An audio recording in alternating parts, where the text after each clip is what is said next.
qu'on dit pendant les Selichot le matin. Assez les Ma'an Pe'erach. Fait par le mérite. Fait pour Pe'erach. C'est quoi Pe'erach? C'est quoi? C'est quoi le PR? Nos sages nous racontent qu'il y avait une fois un homme riche, aisé, qui avait un fils unique. Mais cet enfant était malheureusement trop gâté. Donc bien sûr, il a essayé de l'influencer, de lui parler, de le faire travailler, mais rien, il n'y a rien qui marchait. Le fils rebelle, il avait tout pour lui, son père qui l'avait gâté. Donc il manquait de rien. Et quand on sait que quand un enfant lui donne tout, après on connaît la suite. Merci. Et donc, un jour, le papa qui s'énerve, qui met 2 claques à son fils, et le fils en va de la maison. 1 mois, 2 mois, pas de nouvelles de l'enfant. Alors arrive un rave chez ce riche, il dit bonjour, je suis venu pour ma yeshiva, comme je viens chaque année, si tu pourrais aider ma yeshiva. En plus, je dois marier ma fille, j'ai 15 enfants. Il lui dit, il n'y a pas de problème, je t'aide, avec joie. Mais s'il te plaît, un renseignement, est-ce que tu as des nouvelles de mon fils? Et je te dis la vérité, je tourne beaucoup dans le monde entier pour ramasser de l'argent. Je vois beaucoup de monde, je connais beaucoup de monde. Mais je vois pas qui c'est ton fils. Peut-être dis-moi qui est ton fils. Décris-le-moi un peu, peut-être que je saurai qui c'est. Il a dit, écoute, mon fils, qu'on l'appelle Yaakov Moshe, il est un peu grand, un peu rond. Il a les cheveux, comment on dit, Ginji? Roux, merci. Il est roux. Il a une petite tache sur le front. Ça fait 2-3 mois, j'ai pas de nouvelles. Quoi? Yaakov Moshe, c'est ton fils? Je dis, oui, quoi, tu as des nouvelles? Je dis, oui, j'habite dans une ville très très loin d'ici. J'habite, et une ville là-bas, j'ai entendu qu'il y a un enfant, un monsieur qui est arrivé, comme ça, comme tu dis, grande de taille, un peu rond, les cheveux roux, la petite tache, oui. Qu'est-ce que ça dit que ton fils étudie jour et nuit? Mais je parle avec lui d'études des fois et tout. Alors le père qui dit quoi? Mon fils qui étudie la Torah, je suis très sûr et certain. Ton fils va très bien. Tu veux pas savoir ton fils comment il est bien, comment il étudie, comment il a avancé. Ah, je dis merci beaucoup, merci de cette bonne nouvelle. Et le riche tellement qui est content d'avoir une bonne nouvelle de son fils, il donne un gros chèque au Rosh Yeshiva, $10 000. C'est pas un Rosh Yeshiva, c'était un mendiant, pardon. Et donc il sort, il rencontre un autre mendiant. Il lui dit, moi, s'il te plaît, aide-moi. Toi, tu viens de sortir de la maison du riche, moi, j'ai rien. J'ai rien. Comment? Aide-moi, comment je peux avoir un peu d'argent? Il dit, écoute, j'ai un conseil pour toi. J'ai quelque chose pour toi pour gagner de l'argent de magnifique. Il dit quoi? Il dit, écoute, et on va faire moitié-moitié sur le bénéfice. Il dit, d'accord. Il dit, écoute, rentre chez ce monsieur-là, le riche, à telle adresse. Il va te demander des nouvelles de son fils. Tu dis, ouais, je le connais, Yaakov Moshe et tout. Il va te donner 10 000. Mais attention, moitié-moitié. Pas de problème. On fait l'affaire des bons juifs. Et donc, il va le deuxième mendiant qui va là-bas et qui dit bonjour, etc. Est-ce que tu as des nouvelles de mon fils, etc. Il dit, ton fils, arrête. Qui c'est ton fils? Je ne connais pas. Il dit, bon, donne-moi le nom, peut-être. Yaakov Moshe. Yaakov Moshe, comment il est ton fils? Pareil, il lui fait pareil. Une tache sur le front, un peu rond, roux. Quoi? C'est ton fils? Il lui dit. Mais tu rigoles ou quoi? Bien sûr, c'est marié il n'y a pas longtemps. Mon fils s'est marié. Il s'est marié avec la fille du rabbin de la ville. Ton fils, tellement qu'il était grand dans la Torah, le rabbin de la ville le voulait, il s'est marié avec lui et tout va bien, ton fils. Et le riche qui voit ça, qui dit, ouais.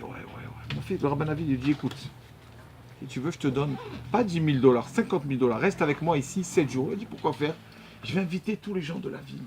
Je vais faire un repas pour leur annoncer que mon fils s'est marié avec la fille du rabbin, qui se rappelle, mon fils qui était tellement rachat, entre guillemets. Maintenant, avec la fille du rabbin, il s'est marié. Il n'y a pas de problème, je reste. 7 jours, il paye, pourquoi pas? Et il fait 7 jours de festin, le riche. Il dit, regardez, Rabotaï, voilà la bonne nouvelle. Il demande au monsieur, au mendiant, d'annoncer, voilà, le fils de tel monsieur, un tel, Baruch Hashem, son fils s'est marié avec la fille du rab de tel ville. Quel mérite, quelle route, 7 jours, ils font Sheva Barot, mais sans le Khatan et la Kalam, ils font Sheva Barot quand même. 7 jours de festin. Et il lui donne les 50 000, ils font Baruch Hashem, il s'en va. Il y a le premier mendiant qui l'attend, moitié de suite, 25, ils sont tous contents, Baruch Hashem. Et alors, une semaine après, arrive le fils, avec des habits déchirés, en Bermuda, comme ça. Et le papa qui dit au fils, Yaakov Moshe, c'est toi? Il dit, oui, papa, c'est moi. Ouais, t'as kippa? Ah, elle est tombée en chemin, ma kippa. Chemin de telle ville là-bas? Quelle ville tu parles? Quoi, tu t'es pas dans telle ville? Papa, qu'est-ce qui t'arrive? Tu as vieilli, tu commences à perdre la tête. Mais où tu étais jusqu'à maintenant, mon fils? Où tu étais alors? Il dit, papa, à ton avis, j'avais pas d'argent, j'ai volé, j'étais en prison. Bah, quel est? Oui, papa, j'ai volé. Mais c'est quoi ces pieds? C'est quoi ces marques que tu as sur les pieds? Les coups que j'ai pris, les coups qu'on m'a donnés en prison, avec tout le mal que j'ai fait. Comment je vais faire? Il a dit, comment je vais faire? Le riche, il se met à pleurer, qu'est-ce qu'il y a?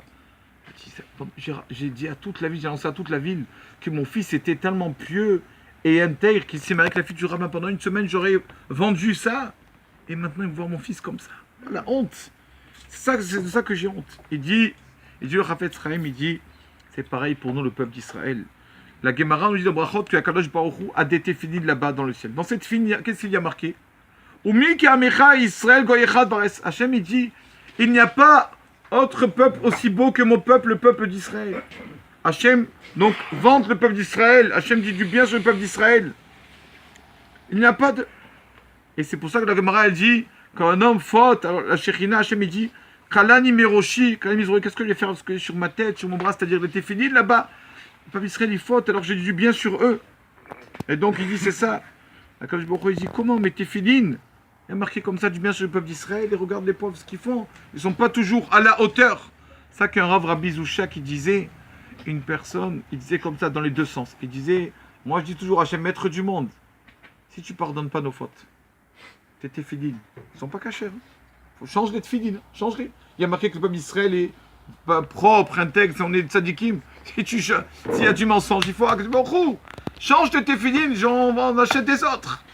Et pareil, il dit au peuple d'Israël, si nous on ne fait pas teshuva, sinon on n'est pas vraiment, on se différencie pas des autres, alors on rend le téfilin d'Hachem pas sous. Hachem il dit sur nous des bonnes choses, mais finalement c'est pas vrai. On n'est pas un peuple tellement unique, tellement bon. Alors c'est à nous, c'est pour ça qu'on dit assez fait les marans de PR. C'est quoi PR? On dit PR, c'est les téfilin, la couronne. PR, d'accord? C'est pour ça que fais pour tes téfilin, Hachem pardonne-nous. C'est pas qu'on dit à Slichot, pardonne nos fautes. Et nous aussi on va faire teshuva. Comme ça tes téfilin, PR, tes téfilin seront vrais et cachers. Baruch Adonai Leolam.